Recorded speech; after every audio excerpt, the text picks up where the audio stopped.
ಹರೇ ಶ್ರೀನಿವಾಸ. ಶ್ರೀಕೃಷ್ಣನ ಇವತ್ತಿನ ಅಲಂಕಾರ ನಾನು ನೋಡ್ಕೊಂಡು ಬನ್ನಿ. ತುಂಬ ಚೆನ್ನಾಗಿತ್ತು, ಹೌದಾ ಅಲ್ವಾ?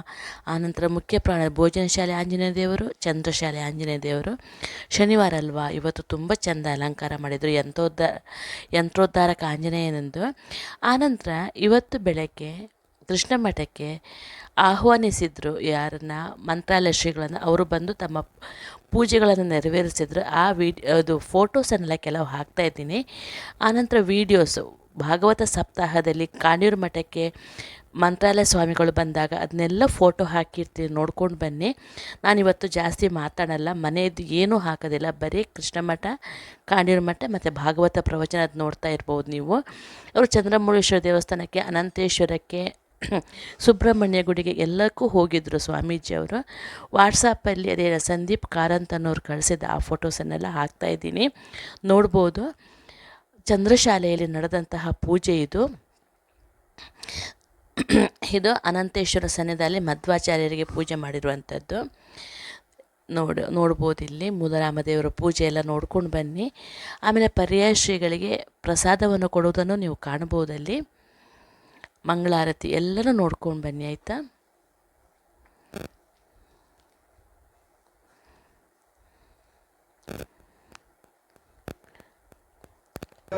ಶ್ರೀ ರಾಘವೇಂದ್ರ ಸ್ವಾಮಿಗಳವರ ರಾಯರ ಪಾದುಕೆ ನೋಡ್ಕೊಂಡು ಬನ್ನಿ. ಶ್ರೀ ರಾಘವೇಂದ್ರ ಸ್ವಾಮಿಗಳವರ ಮೂಲ ಪಾದುಕೆಗಳು.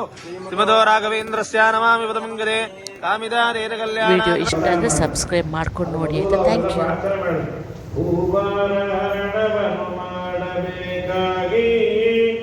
ಇಳೆಯ ಮನುಜರ ಕೂಡಿ ಅವತಾರ ಮಾಡಿ ಲಾಲಿ.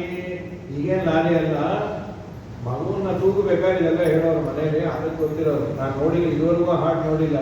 ಅರ್ಧಂಬರ್ಧ ತೂಗಬೇಕಾದ್ರೆ ಅದನ್ನು ಹೇಳ್ತಾ ಇದ್ದು. ಸರಿ, ವಸಿಷ್ಠರನ್ನು ಕರೆದು ಯಜ್ಞವನ್ನು, ವಿಭಾಟಕರ ಮಕ್ಕಳು ವಸಿಷ್ಠರಲ್ಲ, ಆ್ಯಕ್ಚುಲಿ ವಸಿಷ್ಠರ ನೇತೃತ್ವದಲ್ಲಿ ಯಜ್ಞ ಮಾಡಿದ್ದು ಋಷ್ಯಶೃಂಗರು. ಋಷ್ಯಶೃಂಗರು ಯಜ್ಞವನ್ನು ಮಾಡಿದಾಗ ಚೈತ್ರ ಶುದ್ಧ ನವಮಿ ಬುಧವಾರದಂದು ಶ್ರೀರಾಮ ಜನಿಸಿದನು. ರಾಮಚಂದ್ರ ದಶರಥನಲ್ಲಿ ತುಂಬ ಸಂತೋಷವಾಯಿತು. ಅಯೋಧ್ಯೆಯಲ್ಲಿ ಸುರರು ಪುಷ್ಪದ ವೃಷ್ಟಿ ಸುರಿಸಿದರು ಅಲ್ಲಿ ಲಾಲಿ. ರಾಮನ ಅವತಾರ ಆಯಿತು. ತಂದೆ ಮಾತಿನ ಸಲುವಾಗಿ ದತ್ತ ರಾಜ್ಯವನ್ನು ಬಿಟ್ಟ. ಲಕ್ಷ್ಮೀದೇವಿ ಸೀತೆಯಾಗಿ ಬಂದಿದ್ದು, ಅವಳ ಜೊತೆಗೆ ಹೋಗಿದ್ದ. ಸೀತಾ ಅಪಹಾರ ಆದದ್ದರಿಂದ ರಾವಣ ಸೇತುವೆ ಕಟ್ಟಿ ರಾವಣನನ್ನು ಕೊಟ್ಟು ಮತ್ತೆ ಸೀತೆಯನ್ನ ಪಡೆದು ಸಿಂಹಾಸನದ ಮೇಲೆ ಕೂತ ಅಂತ ಒಂದೇ ಶ್ಲೋಕದಲ್ಲಿ ರಾಮಾಯಣ ಹೇಳಿ ಮತ್ತೆ ವಿಸ್ತಾರವಾಗಿ ಹೇಳಿದ್ದಾರೆ. ಟೈಮ್ ಇರೋದಿಲ್ಲ ಅಂತ ಹೇಳಿ ಅಷ್ಟನ್ನು ಹೇಳಿದ್ರು. ಇದಾದ ಮೇಲೆ ಮುಂದೆ ಅದೇ ವಂಶದಲ್ಲಿ ಲವಾಕುಶ ಕಡೆಯವರೆಗೂ ಹೇಳಿ ಆದ ಮೇಲೆ ಚಂದ್ರವಂಶದ ವರ್ಣನೆಯನ್ನು ಮಾಡ್ತಾರೆ. ಚಂದ್ರವಂಶದ ಬಗ್ಗೆ ಹೇಳಿ ಅಂದಾಗ, ಚಂದ್ರ ಅತ್ರಿ ಋಷಿಗಳ ಮಗ. ಚಂದ್ರ ಏನು ಮಾಡಿದ, ಒಂದು ರಾಜಸೂಯ ಯಾಗ ಮಾಡಿದ. ಏನು ಸಿಕ್ಕಾಪಟ್ಟೆ ಚೆನ್ನಾಗಾಯ್ತು, ಎಲ್ಲರೂ ಹೊಗಳಿದ್ರು.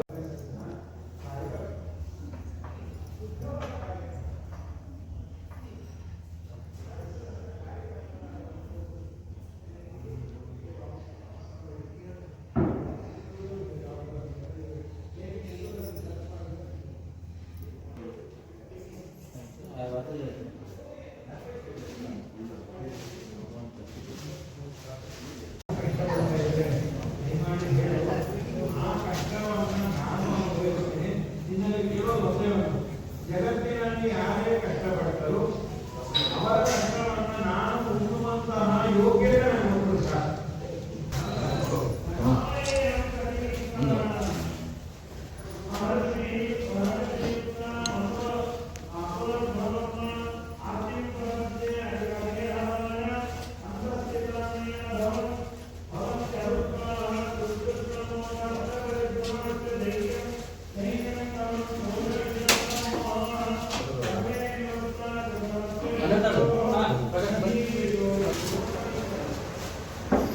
ಅಪಾರಮೌಲಿಪರ್ಯಂತಂ ಕರುಣಾಂ ಆಕೃತಿಂ ಸ್ಮರೇತ್ ಯೇನ ವಿಘ್ನಾಃ ವಿನಶ್ಯಂತಿ ಸಿದ್ಧ್ಯಂತಿ ಚ ಮನೋರಥಾಃ.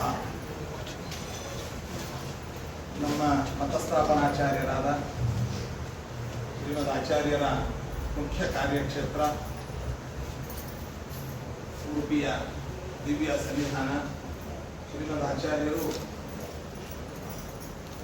ಕಳವಳೆಯನಾಗಿರತಕ್ಕಂತಹ ಶ್ರೀಕೃಷ್ಣನನ್ನ, ಒಲಿದು ಬಂದ ಕೃಷ್ಣನನ್ನ ಇಲ್ಲಿ ಸ್ಥಾಪನೆ ಮಾಡಿ ನಮ್ಮ ಸಮಸ್ತ ವೈಷ್ಣವರಿಗೆ ಮಾಧ್ವರಿಗೆ ಒಂದು ದೊಡ್ಡ ಕ್ಷೇತ್ರವನ್ನಾಗಿ ಮಾಡಿ ಅನುಗ್ರಹಿಸಿರ್ತಕ್ಕಂಥದ್ದು. ಜೊತೆಯಲ್ಲಿ ಕೃಷ್ಣನ ನಿರಂತರ ಸೇವೆ ನಡೀಬೇಕು ಅಂತ ಹೇಳಿ ಉಡುಪಿಯ ರೀತಿಯಲ್ಲಿ 8 ಮಠಗಳನ್ನು ಸ್ಥಾಪನೆ ಮಾಡಿ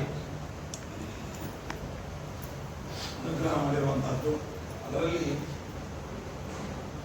8 ಮಠಗಳಲ್ಲಿ ಒಂದಾದಂತಹ ನಮ್ಮ ಕಾಣಿಯೂರು ಮಠ ಬಹಳ ವಿಶೇಷವಾದ ರೀತಿಯಲ್ಲಿ ಕೃಷ್ಣ ಮಠದ ಪಕ್ಕದಲ್ಲಿಯೇ ಇರತಕ್ಕಂತಹ ಮಠ. ಒಂದು ಕಾಣಿಯೂರು ಮಠ, ಮತ್ತೊಂದು ಶಿರೂರು ಮಠ. ಮದುವೆ ಆಗುವಾಗ ರಾಜರ ಒಂದು ವಿಶೇಷವಾದ ಉಪಾಸನೆ ಇರುವಂತಹ ಮಠ. ಇಂತಹ ಮಠ, ಈ ಮಠಕ್ಕೂ ನಮ್ಮ ರಾಘವೇಂದ್ರ ಮಠಕ್ಕೂ ಕೂಡ ಬಹಳ ವಿಶೇಷವಾದ ಸಂಬಂಧ. ಆ ಕಾಲದಲ್ಲಿ ನಮ್ಮ ಸ್ವಯಂತ ತೀರ್ಥರ ಕಾಲದಲ್ಲಿ ರಾಜ ಗುರುರಾಜಾಚಾರ್ಯರು, ಇನ್ನೊಬ್ಬರು, ಮತ್ತೊಬ್ಬರು ಎಲ್ಲರೂ ಕೂಡ ಮಠದವರು. ಈ ಮಠದ ಒಂದು ಒಡನಾಟ. ಜೊತೆಗೆ ವಿಜೇಂದ್ರ ಸ್ವಾಮಿಗಳ ಅನೇಕ ಗ್ರಂಥಗಳನ್ನ ಈ ಮಠದಲ್ಲಿ ಸಂಗ್ರಹ ಮಾಡಿದ್ದನ್ನ ತತ್ವಮಾಣಿಕ್ಯ ಬೇಟಿಕಾ ಮೊದಲಾದಂತಹ ಗ್ರಂಥಗಳು, ಶ್ರುತ್ಯರ್ಥ ಸಾರ ಮೊದಲಾದ ಗ್ರಂಥಗಳು ನಮಗೆ ದೊರೆತದ್ದೇ ಈ ಮಠದಿಂದ ಆ ಕಾಲದಲ್ಲಿ. ಇನ್ನು ಇವರ ಗುರುಗಳ ಕಾಲದಲ್ಲಿ ಅಂತೂ ನಾವು ಬಾಲ್ಯ ಮತ್ತು ಯೌವನ, ಜೊತೆಗೆ ನಮ್ಮ ಪೂರ್ವಾಶ್ರಮದ ವಿದ್ಯಾಗುರುಗಳು ನಮ್ಮ ತಂದೆಗಳಿಗೂ ಇವರ ಗುರುಗಳಿಗೂ ಬಹಳ ಏಕದೇಹ ನ್ಯಾಯ ಅಂತ ಹೇಳಿದ್ರು ತಪ್ಪಾಗ್ಲಿಕ್ಕಿಲ್ಲ. ಸ್ವಾಮಿಗಳು ಅಷ್ಟು ಒಂದು ವಿಶೇಷವಾದ ಬಾಂಧವ್ಯ. ಜೊತೆಗೆ ನಮ್ಮ ಪರಮ ಗುರುಗಳ ಕಾಲದಲ್ಲಿ ಪಾಜಕ ಕ್ಷೇತ್ರದಲ್ಲಿ ಅನೇಕ ಬಗೆಯಾದಂತಹ ಭೂಮಿ ಪೂಜೆ ಆಗ್ಬೋದು, ಅಭಿವೃದ್ಧಿ ಕಾರ್ಯ ಆಗ್ಬೋದು. ಇನ್ನೂ ಅವರಿಗೆ ಒಂದು ಇತ್ತು, ರಾಘವೇಂದ್ರ ಸ್ವಾಮಿಗಳವರನ್ನ ಅಲ್ಲೊಂದು ಸ್ಥಾಪನೆ ಮಾಡಬೇಕು ಅಂತ ಹೇಳಿ ಅವರು ಅವಾಗ ಅವರ ಗುರುಗಳು ವಿಶೇಷವಾಗಿ ಇದು ಮಾಡಿದರು. ಸ್ವತಃ ಆಚಾರ್ಯರ ಸನ್ನಿಧಾನವೇ ಇರುವಾಗ ಎಲ್ಲ ಶಿಷ್ಯ ವೃಂದವೂ ಅಲ್ಲಿ ಇದ್ದೇ ಇರ್ತದೆ. ಮತ್ತೆ ಆಗುವಂತಹ ಇದು ಇಲ್ಲ ಅಂತ ಹೇಳಿ ಆ ಕಾಲದಲ್ಲಿ ಇದು ಮಾಡಿದ್ರು. ಮತ್ತೆ ಇನ್ನು ವಾದಿರಾಜರ ಪಂಚಶತಮಾನೋತ್ಸವದ ಸಂದರ್ಭದಲ್ಲಿಯೂ ಕೂಡ ನಮ್ಮ ಪರಮೇಶ್ವರಿ ಗುರುಗಳು ಇಲ್ಲಿ ಬಂದಾಗ ಇಲ್ಲಿ ಸಭೆ, ಎಲ್ಲ ಕಾರ್ಯಕ್ರಮಗಳು, ಕಾಣಿಗಳು ಗುರುಗಳು ಅದಕ್ಕೆಲ್ಲ ನೇತೃತ್ವ ವಹಿಸಿ ವಿಶ್ವೋತ್ತಮ ತೀರ್ಥರು ಮತ್ತು ಇವರ ಗುರುಗಳು ಎಲ್ಲರೂ ಕೂಡ ಸಹಕಾರವನ್ನು ನೀಡಿದ್ದು. ನಮ್ಮ ತಂದೆಗಳು ಅವರು ಕಾರಲ್ಲಿ ಓಡಾಡುವಂತಹ ಒಂದು ಇದು ಎಲ್ಲ ರಾತ್ರಿ ಆಗಲು ಅವರೊಟ್ಟಿಗೆ ಬೇರೆ ಬೇರೆ ಅಭಿವೃದ್ಧಿ ಕಾರ್ಯಗಳಾಗ್ಬೋದು, ಧರ್ಮದ ವಿಚಾರ ಆಗ್ಬೋದು, ಸಮಾಜದ ಒಂದು ಸಂಘಟನೆ ವಿಷಯದಲ್ಲಿ ತುಂಬಾ ಒಡನಾಟ ಇದ್ದಂತ. ಈ ಮಠದಲ್ಲಿ ಅನೇಕ ದಿನಗಳು ನಾವು ಇಲ್ಲಿ ಇದ್ದದ್ದು. ಅವೆಲ್ಲ ದೊಡ್ಡವರು ಮಾತಾಡ್ತಾ ಇದ್ದಾರೆ, ನಾವು ಚಿಕ್ಕವರು ಇಲ್ಲಿಯೇ ಓಡಾಡ್ಕೊಂಡಿದ್ದದ್ದು. ಹಾಗೆ ಒಂದು ದಿವಸ ಅಂತಲ್ಲ, ಅನೇಕ ವರ್ಷಗಳು, ಅನೇಕ ದಿನಗಳು ಅಷ್ಟು ಒಡನಾಟ ಇರುವಂತಹ ಕಾಣಿಯೂರು ಮಠಕ್ಕೆ ಇವತ್ತು ಆತ್ಮೀಯವಾದ ಒಂದು ಭೇಟಿಯನ್ನು ನಾವು ನಮ್ಮ ಕೃಷ್ಣಾಪುರ ಪರ್ಯಾಯದ ಅಂಗವಾಗಿ ಉಡುಪಿ ಕ್ಷೇತ್ರಕ್ಕೆ ಮೂಲರಾಮದೇವರನ್ನ ಕರೆದುಕೊಂಡು ಬಂದಾಗ ಅಲ್ಲಿ ಪೂಜಾರಾಧನೆಗಳನ್ನು ಮುಗಿಸಿ ನಾವೆಲ್ಲ ಮಠಾಧಿಪತಿಗಳು ಒಂದು ಆತ್ಮೀಯತೆ, ಆ ಒಂದು ಹಿನ್ನೆಲೆಯಲ್ಲಿ ಕಾಣಿಯೂರು ಮಠಕ್ಕೆ ಇವತ್ತು ನಾವು ಭೇಟಿಯನ್ನು ನೀಡಿ ಸಾಂಕೇತಿಕವಾಗಿ ಕುಶಲ ಪ್ರಶ್ನೆಯನ್ನು ಮಾಡಿ ಸ್ವಾಮಿಗಳನ್ನ ಮಂತ್ರಾಲಯಕ್ಕೂ ನಾವು ಆಹ್ವಾನ ಮಾಡಿದ್ದೇವೆ. ಶ್ರೀಮದ್ ಆಚಾರ್ಯರ ತತ್ವಜ್ಞಾನದ ಉಳಿವಿಗಾಗಿ ಎಲ್ಲ ಒಂದು ವಿಶೇಷವಾದ ಸಂಘಟನೆ, ಜೊತೆಯಲ್ಲಿ ಧರ್ಮ ಪರ್ಯಟನೆ ಇತ್ಯಾದಿಗಳು ಆಗಬೇಕು. ಆ ನಿಟ್ಟಿನಲ್ಲಿ ಸ್ವಾಮಿಗಳ ಒಂದು ಕರ್ತೃತ್ವ, ಸರಳತೆ ಮತ್ತು ಅವರ ಸಂಪ್ರದಾಯ ದೀಕ್ಷೆ, ಅದರ ಜೊತೆಯಲ್ಲಿ ಸದಾ ಕೃಷ್ಣನ ಸೇವೆ, ಅದನ್ನು ನಾವು ಈ ಸಂದರ್ಭದಲ್ಲಿ ಅಭಿನಂದಿಸ್ತಾ ಮಂತ್ರಾಲಯಕ್ಕೆ ಮತ್ತೊಮ್ಮೆ ಅವರನ್ನು ನಾವು ಆಹ್ವಾನಿಸ್ತೇವೆ. ಅವರು ಮಂತ್ರಾಲಯ ಮಠ ವಿದ್ಯಾಮಠ ಅಂದರೆ ಪ್ರಸಿದ್ಧಿಯನ್ನು ಪಡೆದಿರ್ತಕ್ಕಂಥ ಮಠ.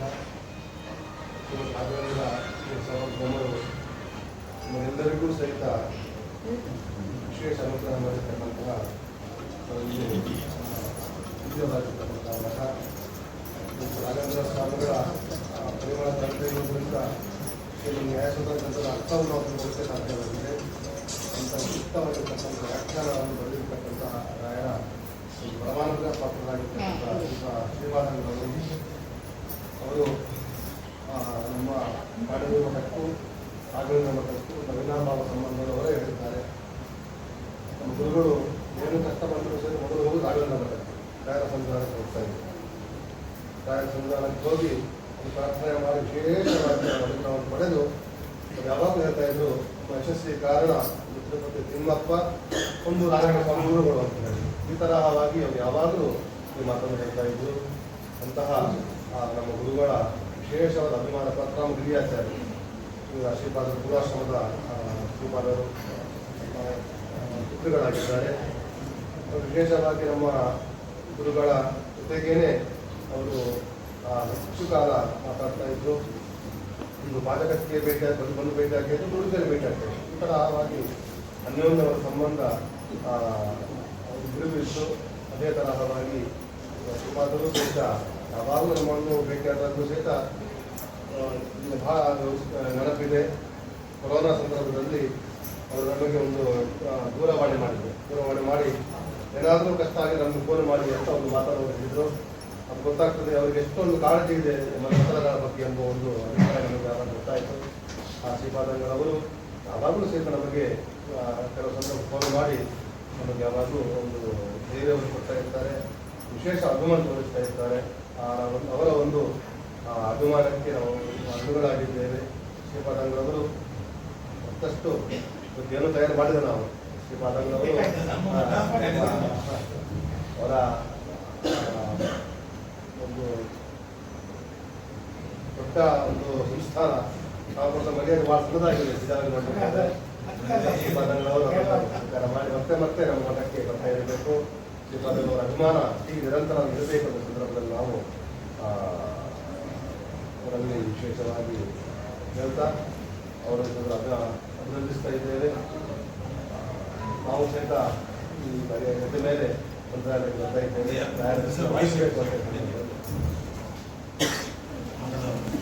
ವಿಶೇಷವಾಗಿ ಮಾಡಿಕೊಂಡು ಮುಖ್ಯತಃ ಪರಮ ಪೂಜ್ಯ ಮಂತ್ರಾಲಯ ಮಠಾಧೀಶರಾದ ಸುಭದೇಂದ್ರ ತೀರ್ಥ ಶ್ರೀಪಾದಂಗಳವರ ಅಡಿದಾವರೆಗಳಲ್ಲಿ ಅನಂತ ಸಾಷ್ಟಾಂಗ ಪ್ರಣಾಮವನ್ನು ಸಲ್ಲಿಸಿ ನಾವು ಕಲಿಸಲಿಕ್ಕೆ ಆಗುವುದಿಲ್ಲ. ತುಂಬ ಕೆಲಸ ಕಾರ್ಯ ಒತ್ತಡ ಇರುತ್ತೆ. ಆದರೆ ಅನಾಯಾಸವಾಗಿ ಕೃಷ್ಣ ಅವರನ್ನು ಕರೆಸಿದಾಗ ಇದರಲ್ಲಿ ಇನ್ನೂ ಒಂದು ತುಂಬ ದೊಡ್ಡ ಸೌಜನ್ಯ ಸ್ವಾಮಿಗಳು ಅವರು ಕಾಣಿಯೂರು ಮಠಕ್ಕೆ ಕಾಣಿಯೂರು ಸ್ವಾಮಿಗಳ ಅಪೇಕ್ಷೆಗೆ ಬಂದದ್ದು. ಈಗ 108 ಕೆಲಸ ಇದೆ. ನಮ್ಮಂಥ ಸಣ್ಣವರು ಕರೆದಾಗ ಬಂದಿದ್ದಾರೆ ಅಂದರೆ ಸಣ್ಣವರು ಕರೆದದ್ದಕ್ಕಿಂತ ಆಗ್ತಾ ಇರೋದು ಭಾಗವತದ ಮಂಗಲ ಅನ್ನೋದಕ್ಕೆ ಕೃಷ್ಣನ ಮೇಲೆ ತುಂಬ ಸರಳ. ಎಲ್ಲೇ ಸಮಾಜಕ್ಕೆ ಸಂಬಂಧಪಟ್ಟ ಮಾಧ್ವ ಸಮಾಜದ ಏಳಿಗೆಗೆ ಔನ್ನತ್ಯಕ್ಕೆ ಕಾರಣವಾಗುವ ಯಾವುದೇ ಕಾರ್ಯಕ್ರಮ ಇರಲಿ ಅಲ್ಲಿ ತಾವು ಬಂದು ತಾವು ಹರಿಸಿ ಉದ್ಧಾರ ಮಾಡುವಂತಹ ವಿಶೇಷ ಸ್ವಭಾವ ನನಗೆ ಅದೇ ಅನ್ನಿಸ್ತಾರೆ. ಕೃಷ್ಣಂದು ತೃಣಚರಾನುಗಂ ಶ್ರೀನಿಕೇತನಂ ಅಂತಾರೆ. ನಮ್ಮಪ್ಪ ನೀನು ತೃಣಚರಾನುಗ ಅದೊಂಥರ ಗಂಭೀರವಾಗಿ ಬೈಯೋದು, ದನ ಕಾಯೋನು ಅಂತ. ತೃಣಚರನ ಅನುಗ ಅದು ಗೋಪಾಲಕೃಷ್ಣ ಅಂತ ಹೇಳಿದ್ರೆ ನೀನು ನಮ್ಮ ಹತ್ರ ಬರಲೇಬೇಕು. ಯಾಕಂದ್ರೆ ನೀನು ದನದ ಹಿಂದೆ ಹೋದವನು ಅದಕ್ಕಿಂತ ಅರ್ಥತ್ವ. ಅವರು ಅದಕ್ಕೆ ಹೇಳ್ತಾರೆ ಮಣಿಪಣಾನ್ವಿತಂತೆ ಪದಾಂಬುಜಂ ತೃಣಚರಾನುಗಂ ಶ್ರೀನಿಕೇತನಂ. ಚಿತ್ರ ವಿಚಿತ್ರ ನಿಂತು ಅದರ ಹಿಂದೂ ಹೋಗ್ತಿ ಅಂಥದ್ದು ಲಕ್ಷ್ಮೀ ಪಾದ ಒತ್ತುತ್ತಾಳೆ. ಅಂಥ ನೀನು ನಮ್ಮನ್ನು ಉದ್ಧಾರ ಮಾಡುವಂತ. ಹಾಗೆ ಗುರುಗಳನ್ನು ಕಲಿಸೋದು ತುಂಬ ಕಷ್ಟ. ಆದರೆ ಅನಾಯಾಸವಾಗಿ ನಿನ್ನೆ ನೆನೆಸಿಕೊಂಡ್ವಿ. ಬೆಳಗ್ಗೆ ಪ್ರಹ್ಲಾದರಾಜರ ಸ್ಮರಣೆಯನ್ನು ಮಾಡ್ತಾ ಪ್ರಹ್ಲಾದರಾಜರೇ ರಾಯರಾಗಿ ಬಂದು ಆ ಪೀಠಾಧಿಪತಿಗಳು ಇವತ್ತು ಇಲ್ಲಿ ಬಂದಿದ್ದಾರೆ ಅಂತ ಅನಾಯಾಸವಾಗಿ ಭಾಗವತ ಆಗುವ ಕಡೆ ಗೋಪಾಲಕೃಷ್ಣನ ಅನುಗ್ರಹ ನಮಗೆಲ್ಲ ಸಿಗಲಿ ಅಂತ. ಹೇಗೆ ನಾವು ಕೇಳಿದ್ರೆ ದೇವರು ಒಲಿಯೋದಿಲ್ಲ. ಉನ್ನತ ಪ್ರಾರ್ಥಿತ ಅಶೇಷ ಸಂಸಾಧಕಂ ಸನ್ನತ ಅಲೌಕಿಕಾನಂದದ. ಲೌಕಿಕ ಆನಂದ ಎಲ್ಲೆಲ್ಲೂ ಸಿಗತ್ತೆ, ಏನೋ ಕುಡಿದ್ವಿ ಬಿದ್ವಿ ಅಂತ. ಅಲೌಕಿಕ ಆನಂದವನ್ನು ಪಡಿಬೇಕು ಅಂದರೆ ಗುರುಗಳ ಅನುಗ್ರಹ ಬೇಕು. ಬಂದು ಅನುಗ್ರಹ ಮಾಡಿದ ಮಹಾಗುರುಗಳ ಅಡಿದಾವರೆಗಳಲ್ಲಿ ಅನಂತ ಸಾಷ್ಟಾಂಗ ಪ್ರಣಾಮಗಳನ್ನು ಸಲ್ಲಿಸಿ ಆ ಉದ್ಧವ ಭಾಗವತ ಸೇವಾ ಸಮಿತಿಯವರು ಸಣ್ಣ ಕಾಣಿಕೆಯನ್ನು ಅರ್ಪಿಸ್ತಾರೆ. ಅದಕ್ಕೆ ಮುಂಚೆ ಗುರುಗಳಲ್ಲಿ ಅನುಗ್ರಹ ಸಂದೇಶವನ್ನು ಕೊಡಬೇಕು ಅಂತ ಪ್ರಾರ್ಥನೆಯನ್ನು ಮಾಡ್ತೀವಿ. ಒಂಥರ ಕೋಇನ್ಸಿಡೆನ್ಸ್, 10:00 ಬ್ರೇಕ್ ಅಂತ ಕೊಟ್ಟಿದ್ದು ಸರ್, ಒಂಚೂರು ಏನಾದರೂ ತಗೋಣ ಅಂತ. ಈಗ ನಾವು ನಿಜವಾಗ್ಲೂ ನಾವು ಪಾನಕ ತಗೋತಾ ಇದ್ವಿ. ದೇವರಂದ ಮುಗಿಸ್ಬೇಕಾದ್ರೆ ಪಾನಕ ಯಾಕೆ ಅಮೃತವೇ ಕೊಡಿಸ್ತೇನೆ ಅಂತ ಹೇಳಿ ಅಮೃತವನ್ನು ಮುಗಿಸಲಿಕ್ಕೆ ಗುರುಗಳನ್ನು ಕೊಟ್ಟು ಕಳಿಸಿ.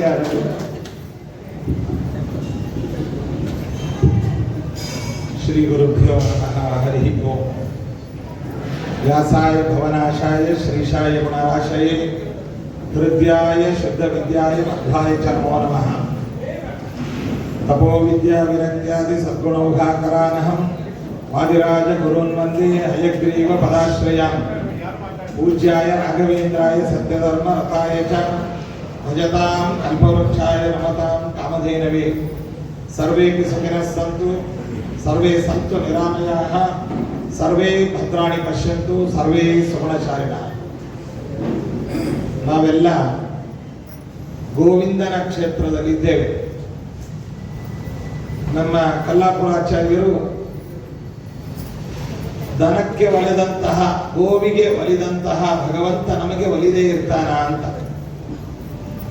ನಿಜವಾಗಲೂ ಕೂಡ ಭಗವಂತ ಒಲಿಯುವುದೇ ಗೋವಿಗೆ. ಗೋ ಶಬ್ದಕ್ಕೆ ಪಾದ ಚತುಷ್ಟಯ ವಿಶಿಷ್ಟವಾದಂತಹ ಮುಕ್ಕೋಟಿ ದೇವತೆಗಳಿಗೆ ಆವಾಸ ಸ್ಥಾನವಾದಂತಹ ಗೋ ಮಾತೆ ಅಂತ ಅರ್ಥ ಇದ್ರೆ, ಗೋ ಶಬ್ದಕ್ಕೆ ವೇದ ಅಂತ ಮತ್ತೊಂದು ಅರ್ಥ.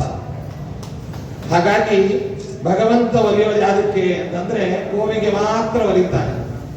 ಒಂದು ಗೋಪಾಲಕ ಅವನು, ಮತ್ತೊಂದು ಗೋಪಾಲಕ, ಮತ್ತೊಂದು ಗೋ ಪ್ರತಿಪಾದ್ಯ. ವೇದ ಪ್ರತಿಪಾದ್ಯನಾಗಿದ್ದಾನೆ, ವೇದ ರಕ್ಷಕನಾಗಿದ್ದಾನೆ, ಮತ್ತೆ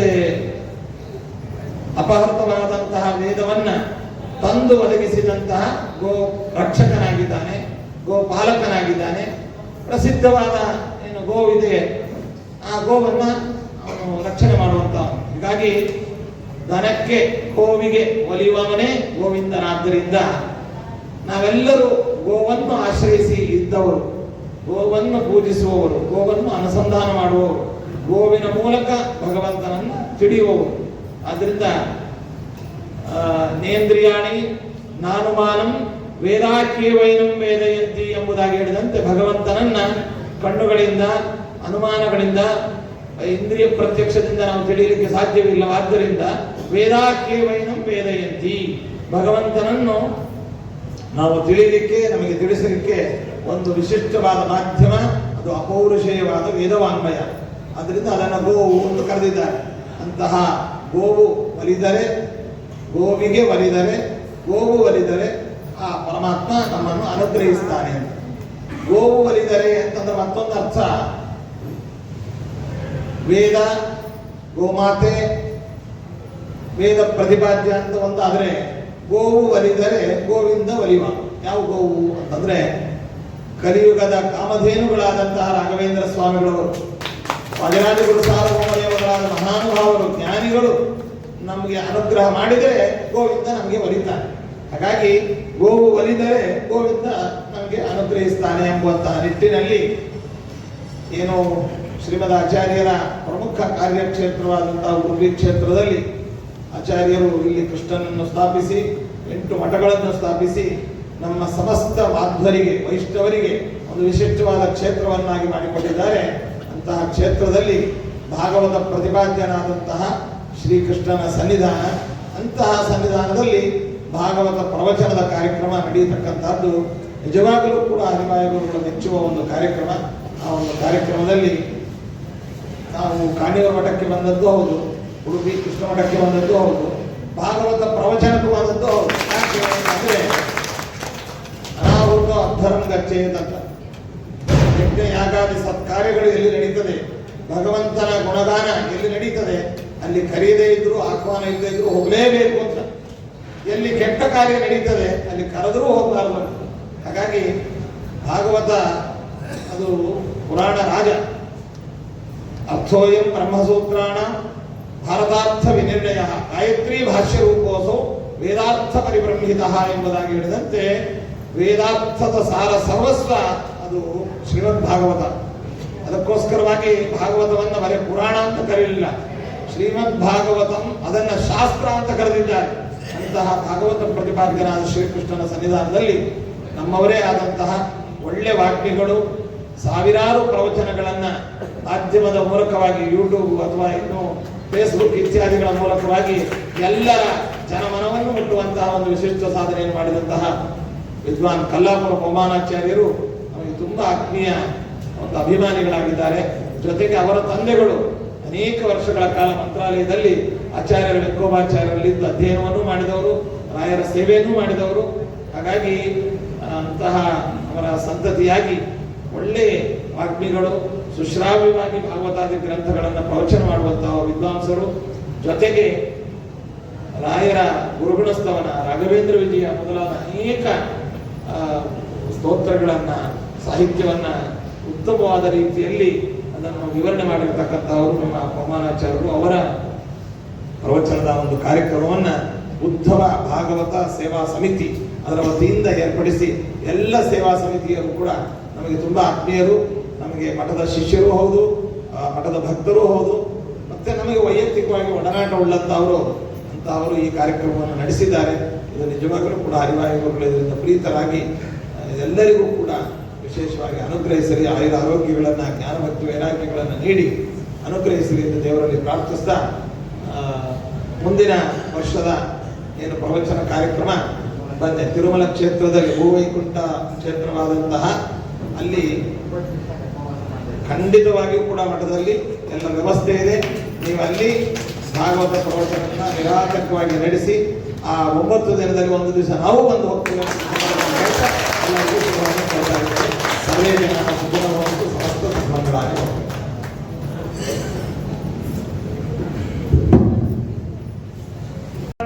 ಬಿದ್ದು ಸೂರ್ಯಾಡಿಯ ನರದ ವಾರಿದಿಯಲ್ಲಿ ಬಿದ್ದು ಪರಮಶರಾದರು ಸಿದ್ಧ ಮುನಿಜನರು ಇದ್ದ ಸಮಾಧಿಯೊಳ್ ಎದ್ದೆದ್ದು ಕುಣಿದರು ಎದುರೆದುರಾಗಿ ಗದ್ದುಗೆ ಯಲಸನ ಓಲೈಸಿಕೊಂಡರು ಗೆದ್ದರು ಭವ ಸಮುದ್ರವ ಗೆದ್ದರು ಭವ ರಂಗ ಕೋಡಲಾಗಿ ಗಂಗಯ್ಯ ಕೋಡಲ ನುಡಿದರು ಮಂಗಳಮಯವಾಯಿತು ಧರೆ ಜಗಂಗಳು ಜೀವನ ಚೇತನ ಮರೆದು ರಂಗ ಧ್ಯಾನ ವಶರಾದರು ರಂಗ ಕೋಡಲ ನುಡಿಸಲಾಗಿ ಗಂಗಯ್ಯ ಕೋಡಲ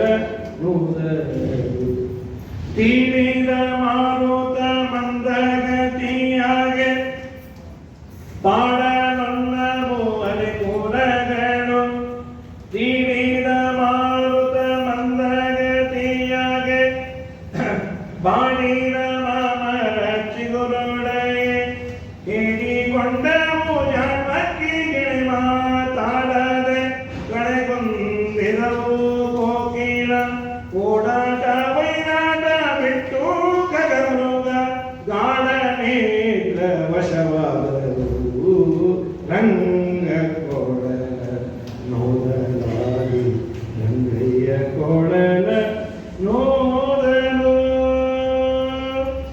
ಇಷ್ಟೆಲ್ಲ ಆಯಿತು ಅಂತ ಗೋಪಿಕಾಶ್ರೀಯರು ಹೇಳೋದು. ಇದಾದ ಮೇಲೆ ಹೇಮಂತ ಋತು ಈಗೇನು ನಡೀತಾ ಇದೆಯಲ್ಲ, ಈಗ ಚಳಿ ಜಾಸ್ತಿ ನಾರ್ತ್ ಇಂಡಿಯಾದಲ್ಲಿ, ಸಿಕ್ಕಾಪಟ್ಟೆ ಚಳಿ ಈ ಸೀಸನ್ನಲ್ಲಿ. ನಾರ್ತ್ ಇಂಡಿಯಾದಲ್ಲೇನು, ಬೆಂಗಳೂರಲ್ಲೂ ಚಳಿ, ಉಡುಪಿನಲ್ಲಟ್ಟೆ ಬಿಸಿಲು. ಇದು ತುಂಬ ಸುಖವಾಗಿರೋ ಕಾಲ ಇಲ್ಲಿ. ಅಲ್ಲಿ ತುಂಬ ಚಳಿ ಇತ್ತು. ಇವರೆಲ್ಲ ಗೋಪಿಕಾಸ್ತ್ರೀಯರು ಒಂದು ವ್ರತ ಮಾಡೋದು, ಕಾತ್ಯಾಯನ ವ್ರತ. ಏನಂದ್ರೆ ಕೃಷ್ಣನ್ನೇ ಗಂಡನನ್ನಾಗಿ ಪಡಿಬೇಕು. ಈಗೂ ಈ ಹೆಣ್ಣು ಕೈಯಲ್ಲಿ ಮಾಡುತ್ತಾರೆ, ಕೆಲವು ಮನೆ ಮಾಡಿ ಆಶೀರ್ವಾದ ಮಾಡಿ. ಕೃಷ್ಣ ಸಿಗೋದಲ್ಲ, ಕೃಷ್ಣ ಭಕ್ತ ಸಿಗಲಿ ಅಂತಿದೆ. ಕಾತ್ಯಾಯನ ವ್ರತ ಮಾಡೋ ಪದ್ಧತಿ ಇದೆ. ಮದುವೆ ಆಗದ ಹೆಣ್ಣು ಮಕ್ಕಳ ಕೈಯಲ್ಲಿ ಮಾಡಿಸ್ತಾರೆ, ಏನು ಗೊತ್ತಿಲ್ಲ ಪದ್ಧತಿ. ಇವರೆಲ್ಲ ಮಾಡ್ತಾ ಇದ್ರು. ಕೃಷ್ಣ ಏನ್ ಮಾಡ್ದ, ವಸ್ತ್ರ ತಗೊಂಡು ಮೇಲೆ ಹತ್ತಿರ್ತಾರೆ. ಇವರೆಲ್ಲ ವಸ್ತ್ರ ತೆಗೆದು ನೀರಿಗೆ ಇಳಿದ್ರು, ಯಮುನೆಗೆ. ಗಂಡಾಗಲಿ ಹೆಣ್ಣಾಗಲಿ, ನಮ್ಮ ಮನೆಯಲ್ಲಾಗಲಿ ಬೇರೆ ಕಡೆ ಆಗಲಿ, ದೇಹದ ಮೇಲೆ ವಸ್ತ್ರ ಇಲ್ಲದೆ ಸ್ನಾನ ಮಾಡಬಾರ್ದು. ಯಾರಾದರೂ ನೋಡಲಿ, ಯಾರಾದರೂ ನೋಡದೇ ಇದ್ರು, ಅದನ್ನು ಕೋಡ್ ಆಫ್ ಮಾಡ್ತಾರೆ. ಜನಾಭಿಮಾನಿ ದೇವತೆಗಳು ಅಂತ ಇರ್ತಾರೆ, ಅವ್ರಿಗೊಂದು ಮರ್ಯಾದೆ ಅಂತ ಕೊಡಬೇಕು. ಯಾರಾದರೂ ವಸ್ತ್ರ ಇದ್ದೇ ಸ್ನಾನ ಮಾಡಬೇಕು, ವಸ್ತ್ರ ಇಲ್ಲದೆ ಸ್ನಾನ ಮಾಡಬಾರ್ದು. ಯಾರು ನೋಡ್ತವ್ರೆ ನಮ್ಮನೆ, ಯಾರು ನೋಡ್ಲಿ ಬಿಡಿ. ಜನಾಭಿಮಾನಿ ದೇವತೆಗಳು ಶಾಸ್ತ್ರ ಅದಕ್ಕೂ ವಿಧಾನ ಮಾಡಿದ್ರು. ಇವರೇನ್ ಮಾಡಿದ್ರು, ವಸ್ತ್ರವನ್ನೆಲ್ಲ ಕಳಚಿ ಸ್ನಾನ ಕೇಳಿದ್ರು. ದೇವರು ಜಗತ್ತಿಗೆ ಸಂಕೇತ ಕೊಡಬೇಕಾಗಿತ್ತು. ದೇವರು ಒಂದು ಬಿರುದಿದೆ, ಗೋಪಿ ವಸ್ತ್ರಾಪಹಾರಕ. ವಸ್ತ್ರ ತಗೊಂಡ ಮೇಲೆ ಹೇ ಕೃಷ್ಣ, ನಮ್ಮ ಬಟ್ಟೆ ಕೊಡಲಿಲ್ಲ ಅಂದ್ರೆ ನೋಡಿ ಏನು ಮಾಡ್ತೀವಿ, ಏನು ಮಾಡ್ತೀರಿ ಅಂತ ನಿಮ್ಮ ಅಪ್ಪಂಗೆ ಹೇಳ್ತೀವಿ. ಅವ್ರ ಅಪ್ಪಂಗೆ ಹೇಳ್ಕೊಡ್ರಿ, ಮೊದಲು ಮೇಲೆ ಬಂದ್ರಿ ನೋಡೋಣ. ಲಾಕ್ ಮೇಲ್ ಮಾಡೋದು ತುಂಬ ಚೆನ್ನಾಗಿ ಕಲಿತೀರ ಪಾಪಿ. ಲಾಕ್ ಮೇಲೂ ಇಲ್ಲ, ಮದ್ರಾಸ್ ಮೇಲೂ ಇಲ್ಲ, ಮತ್ತೆ ಏನು ಮಾಡಿದ್ರೆ ಬಟ್ಟೆ ಕೊಡ್ತೀವಿ. ನೀವು ಇನ್ನೆಂದೂ ವಸ್ತ್ರ ಇಲ್ಲದೆ ನೀರು ಇಳಿಬಾರ್ದು, ಇದು ಮೊದಲನೇ ಕಂಡೀಷನ್. ಈಗ ಅಪರಾಧ ಮಾಡಿದ್ದಕ್ಕೆ ಪ್ರಾಯಶ್ಚಿತ್ತ ಏನು ಅಂದರೆ ಕೈ ಮುಗಿಯಿರಿ. ನಾವು ನಾಚಿಕೆ ಆಗುತ್ತೆ, ಕೈ ಮುಗಿಯಲ್ಲ, ಬಿಟ್ಟುಕೊಡ್ರಿ, ವಸ್ತ್ರ ಕೊಡಲ್ಲ. ಆಮೇಲೆ ಅವರಲ್ಲೇ ಮಾತಾಡ್ಕೊಂಡು ಮಹಾ ಮೊಂಡೆ ಅವನು, ಒಂದು ಮಾತು ಕೇಳಲ್ಲ, ಅವನು ಹೇಳಿದಾಗ ನಾವೇ ಕೇಳಬೇಕು. ಕೈ ಮುಗಿಯೋಣ, ಹಾಂ ಕೃಷ್ಣ ಗುಡ್ ಮಾರ್ನಿಂಗ್ ಅಂತ ಒಂದೇ ಕೈಯಲ್ಲಿ ನಮಸ್ಕಾರ ಮಾಡಿದ್ರೆ ಕೈ ಕತ್ತರಿಸ್ಬೇಕಂತ, ಒಂದು ಕೈಯಲ್ಲಿ ನಮಸ್ಕಾರ ಮಾಡಬಾರ್ದು. ಶಾಸ್ತ್ರದಲ್ಲಿ ಏನೋ ಎರಡೂ ಕೈಯನ್ನು ಮುಗಿಬೇಕು, ಏನೋ ನಮ್ಮಲ್ಲಿ ಪದ್ಧತಿ ಬಂದ್ಬಿಟ್ಟಿದೆ. ಅದರಲ್ಲೂ ಈ ಬ್ರಿಟಿಷರು ಅವರು ಇವರು ಹಾಕೊಟ್ಟಿದ್ದು ಹುಚ್ಚುಚ್ಚು ನಮಸ್ಕಾರಗಳೆಲ್ಲ ಬಂದಿದೆ. ಗಾಡೀಲಿ ಹೋಗ್ಬೇಕಾದ್ರೆ ಸ್ಪೀಡಾಗಿ ಹೋಗ್ತಿರ್ತಾನೆ, ಇದ್ದಕ್ಕಿದ್ದ ಹಾಗೆ ರಾಯರ ಮಠ ಕಾಣಿಸ್ತು, ನಮಸ್ಕಾರ ಮಾಡಬೇಕು, ಟೈಮ್ ಇಲ್ಲ, ಚೂರು ಆಕ್ಸಿಲೇಟರ್ ಕಮ್ಮಿ ಮಾಡಿ ಹೇಳಿ ರಾಯರ್ ಕಾಯ್ತಾ ಇರಬೇಕು, ಹಾಕಿದ್ಕೊಂಡ ಕ್ಯಾಚ್ ಅಂತ ಹೇಳಿ. ಇಂಥ ನಮಸ್ಕಾರಗಳೆಲ್ಲ ಇದೆ. ಇದು ನಮಸ್ಕಾರ ಈಗೇನೋ ಮಾಡೋದಾಗಿದೆ. ಏನ್ ದೇವಸ್ಥಾನಕ್ಕೆ ಬಂದಾಗ ಅಟ್ಟೆ ಮಾಡಿದ್ರಿ ಪಕ್ಕಲ್ಲ. ಯಾರು ಸೌಖ್ಯ ವಿಚಾರಿಸೋದು, ಸ್ವಾಮಿ ನಾವು ಬಾಗುನ್ನಾವ ಇನ್ನು ಹೀಗೇನೋ ಮಾಡ್ಬೋದು ಅನ್ನೋದು ಅವ್ರ ಸಂಸ್ಕಾರ. ಎರಡು ಕೈ ಮೂರ್ಧನ್ಯೇಶು ಅಂಚರತೆ ಬದ್ಧತೆ ಸಂತಪಾಶಕ್ಷೇತ್ರೇ ಧಾತ್ರೆ ಸುಖಾನಂ ಭಜತೆ ಭೂಮಿ ಭವಿಷ್ಯತ್ ವಿಧಾತ್ರೆ ದಿವತ್ರೆ. ಸರಿಯಾಗಿ ಒಂದು ನಮಸ್ಕಾರವನ್ನು ಹಾಕಿದರೆ ಏಕೋಪಿ ಕೃಷ್ಣಸ್ಯ ಕೃತ ಪ್ರಣಾಮ ದಶಾಶ್ವಮೇಧ ಅವಭೃತೇನ ತುಲ್ಯ. ದಶಾಶ್ವಮೇಧಿ ಪುನರೈತಿ ಜನ್ಮ ಕೃಷ್ಣ ಪ್ರಣಾಮಿ ನ ಪುನರ್ಭವಾಯ. ಏನು ಸರಿಯಾದ ರೀತಿಯಲ್ಲಿ ಕೃಷ್ಣನಿಗೆ ಒಂದು ನಮಸ್ಕಾರ ಮಾಡಿದರೆ ಪುನಃ ತಾಯಿಗೆ ಭಕ್ತಿ ಬರುವುದಿಲ್ಲ ಅಂತ. ಅಥಾಚಾರ್ಯರಲ್ಲಿ ಅನಂತೇಶ್ವರದಲ್ಲಿ ನಮಸ್ಕಾರ ಮಾಡಿದ್ರು ಅಂತಿದೆ. ಸುಹಯಮೇಧ ಗಣಾತಿಶಯಾನವೋ ಹರಿ ನಮಸ್ಕೃತಯ ಸುಕೃತಾಯಿಮಾ. ಪುಟ್ಟ ಕೂಸು ವಾಸುದೇವ ಯಾವುದೋ ಮದುವೆ ಮನೆಗೆ ಅವ್ರ ಅಮ್ಮ ಅಪ್ಪ ಹೋಗಿದ್ರು. ಮದುವೆ ಮನೆಗೆ ನಂಗೇನು ಕೆಲಸ, ಈ ಮದುವೆ ಮನೆಗೆ ಬರೀ ಹರಟೇನೆ ಇದೆ. ನೀವು ಬಂದ್ರ, ಯಾವತ್ತು ಬಂದ್ರು, ಹಿಂದೆ ಬಂದ್ರ, ತುಂಬ ದಿನ ಆಗಿತ್ತಪ್ಪ ನಿಮ್ಮನ್ನು ನೋಡಿ, ಬರೀ ಇದೆ. ನಿಮ್ಮ ಮನೆಯವ್ರು ಮದುವೆಯಾದ, ತುಂಬ ಸಂತೋಷ ಅಪ್ಪ. ಅವ್ರು ಏನು ಹೇಳಿರಲ್ಲ ಬಂದು ಬರಲಿಲ್ಲ ಅಂತ, ಇವಂದೇ ಇವನು ಹೇಳ್ತಾ ಇರ್ತಾನೆ ಅವ್ರು ಬರಲಿಲ್ಲ, ತುಂಬ ಸಂತೋಷ ಅಪ್ಪ ಅಂತ. ಅದು ಏನು ಹೇಳ್ತಾರೆ ನೋಡಿ, ಆಮೇಲೆ ನಾವು ಹೇಳ್ಬೇಕಲ್ಲ. ಒಬ್ಬರು ಮಾತು ಅರ್ಥ ಆಗ್ತಿರ್ಲಿಲ್ಲಪ್ಪ. ನಾವೇನು ಮಾಡಿದ್ವಿ, ಎರಡು ಸಲಿಗೆ ತುಂಬ ಸಂತೋಷ, ಮೂರನೇ ಸಲಿಗೆ ಹಾಗಾಗಬಾರ್ದಾಗಿತ್ತು. ಅವ್ನು ಏನು ಹೇಳಿದ್ರೆ ಅರ್ಥವೇ ಆಗ್ತಾ ಇರಲಿಲ್ಲ. ಸರಿ ಒಂದ್ಸರಿ ಏನಾಗಿದೆ, ಅವನು ಬಂದು ನಮ್ಮಪ್ಪಂಗೆ ಹಾರ್ಟ್ ಅಟ್ಯಾಕ್ ಆಗಿ ಕೈ ಮುಗಿದ್ರು, ದೇವರ ವಸ್ತ್ರವನ್ನು ಕೊಟ್ಟ. ಇದಾದ ಮೇಲೆ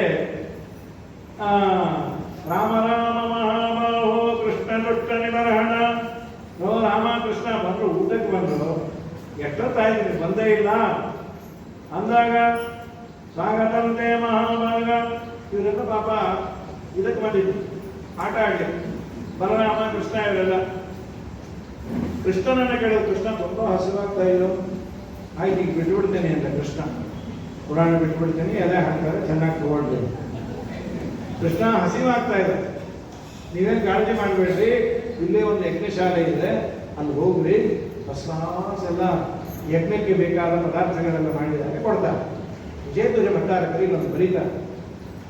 ಈ ವಿಪ್ರಪತ್ನಿಯರು ಅನ್ನ ಕೊಟ್ಟ ವಿಚಾರವನ್ನು ಭಾಗವತದಲ್ಲಿ ಹಾಕಿದ್ದರ ಉದ್ದೇಶ ದೇವರು ಅನುಗ್ರಹ ಮಾಡಲಿಕ್ಕೆ ಜಂಡರ್ ಕಾರಣ ಅಲ್ಲ. ಅಂದರೆ ಪುರುಷನೇ ಆಗಿರಬೇಕು, ಸ್ತ್ರೀನೇ ಆಗಿರಬೇಕು. ಸ್ತ್ರೀಯರಾದರೂ ಭಕ್ತಿಯನ್ನ ಮಾಡಿದ್ರೆ ಬೇಗ ಒಲಿತೀನಿ ಅನ್ನೋದಕ್ಕೆ ಈ ಕಥೆಯಿಂದಲೇ ಬರೀತಾರೆ. ಕೃಷ್ಣ ಹಸಿವು, ಇಲ್ಲೇ ಹೋಗಿ ಅಲ್ಲಿ ಯಜ್ಞಶಾಲೆ ಇದೆ, ಅಲ್ಲಿ ಹೋದಾಗ ಗಂಡಸರನ್ನು ಇನ್ನು ನೈವೇದ್ಯಾವೇಶ್ವರವಾಗಿಲ್ಲ, ಏನೋ ಕೊಡಲೇ ಎದ್ದು ಹೋಗಲಿ. ಪಾಪ ಹಸಿರು. ಈ ಹಸಿವಾದಾಗ ಏನಿಲ್ಲ ಅಂದ್ರೆ ಪರವಾಗಿಲ್ಲ, ಹಸಿವಾದಾಗ ಇದ್ದರೆ ಅವಲಕ್ಕಿ ನೋಡ್ಬಿಟ್ರೆ ಹೊಟ್ಟೆ ಹೋಗುತ್ತೆ. ಅವಲಕ್ಕಿ ನೋಡಿದ್ವಿ ನೋಡಲ್ಲ. ಕೃಷ್ಣ ಅಲ್ಲ, ಅಲ್ಲಿ ಯಾಕೆ ಹೋದ್ರಿ, ಗಂಡಸರು ಏನಾದರೂ ಗಟ್ಟಿ ಹೃದಯ, ನೀವು ಅಡುಗೆ ಮನೆಗೆ ಹೋಗ್ರಿ, ಹೆಣ್ಮಕ್ಳು ಕರೆಕ್ತಾರೆ. ಮತ್ತಲ್ಲಿ ಬಂದು ನಮ್ಮ ಕೃಷ್ಣ ಬಂದಿದ್ದಾನೆ. ಯಾವ ಕೃಷ್ಣ? S M Krishna. ಅವ್ರ ಅರಣ್ಯವನ್ನು ಸೇರಿಬಿಟ್ರ. ನೋ ನೋ ನೋ, ನೀವು ತಿಳಿದ ಮದ್ದೂರು ಕೃಷ್ಣ ಅಲ್ಲ, ಸಚ್ಚಿದಾನಂದ ಮೂರ್ತಿ ಅಂದರು. S stands for Sachchidananda, M stands for Murthy. ಅದನ್ನೇ ಅಬ್ರಿವಿಯೇಷನ್ ಮಾಡಿ SM ಕೃಷ್ಣ ಅಂದದ್ದು. ತುಂಬ ಸಂತೋಷ. ದೇವರು ಬಂದಿದ್ದಾನೆ, ಅವ್ರಿಗೆ ಗೊತ್ತು ದೇವರು ಅಂತ. ಮಾಡಿದ ಅಡಿಗೆಯನ್ನೆಲ್ಲ ಅಂಗಡಿಗೆ ಸಮೇತ ತಂದರು. ದೇವರಿಗೆ ಅರ್ಪಣೆ ಮಾಡುವ ಭಾಗ್ಯ ಅಂತ ಹೇಳಿ ಎಲ್ಲ ತಂದೆಯಾರೆ. ಸ್ವಾಮಿ ಅವ್ರಿಗೆಲ್ಲ ಅಂದ, ಸ್ವಾಗತಮ್ಮೋ ಮಹಾಭಾಗ, ನೀವೆಲ್ಲ ಯಾಕೆ ಬಂದ್ರಿ? ಸ್ವಾಮಿ ನೀ ಹೇಳಿದಂತೆ ನಾನೆಲ್ಲ ಹೇಳಿದೆ, ಅಡುಗೆ ಮಾಡುವವ್ರು ಬನ್ನಿ ಅಂತ ಹೇಳಿಲ್ಲ, ಅಡುಗೆ ಕೊಟ್ಟು ಕಳಿಸಿ ಅಂದಿರೋರು. ಸ್ವಾಮಿ ದಯಮಾಡಿ ಮನೆಗೆ ಹೋಗುವ ಅಂತ ಹೇಳಿದ. ಇಲ್ಲ ನಿಮ್ಮ ಪತಿ ಸೇವೆನೇ ನನ್ನ ಸರ್, ದಯಮಾಡಿ ಆ ಮಾತು ಆಡಬೇಡ ಸ್ವಾಮಿ. ಯಾಕೆ ಅಂದರು, ನಾವು ಬರೋ ಕಾಲಕ್ಕೆ ನಮ್ಮ ಯಜಮಾನ್ರು ಅಂದರು, ನೀವೇನಾದರೂ ಈ ಸರಿ ಕೃಷ್ಣನ ಹತ್ರ ಹೋದರೆ ಮನೆಗೆ ಬರಬೇಡ್ರಿ ಅಂದರು. ನಾವು ನಿನ್ನ ಹತ್ರ ಬರ್ತಾ ಇದ್ದೀವಲ್ಲ ಅನ್ನೋ ಧೈರ್ಯದಿಂದ ತಲಾಕ್ ತಲಾಕ್ ತಲಾಕ್ ಅಲ್ಲೇ ಬಂದ್ಬಿಟ್ಟಿದ್ದೀವಿ. ಈಗ ನೀನು ನೋಡಿದ್ರೆ ಬೇಡ ಅಂತ ಇದ್ದೀವಿ, ನಮ್ಗೆ ಅಮ್ಮೂ ಪೋಯ ಸೊಮ್ಮು ಪೋಯ ಶನಿ ಕೊಂದೆ ಆಯಿತು, ದಯಮಾಡಿ ಹಾಗೆ ಮಾಡಬೇಡ ಕೃಷ್ಣ. ಕೃಷ್ಣ ಅಂತ ನಿಮ್ಮ ಯಜಮಾನ್ರೆ ಕರೆದರೆ, ನನಗೆಲ್ಲ ಕೃಷ್ಣ ಮಹಾ ಮಂದವರು, ಕರೆದರೆ ಹೋಗ್ತೀವಿ. ಕೃಷ್ಣ ಅಂದ, ಯಾರೇ ಯಾರನ್ನೇ ಪ್ರೀತಿ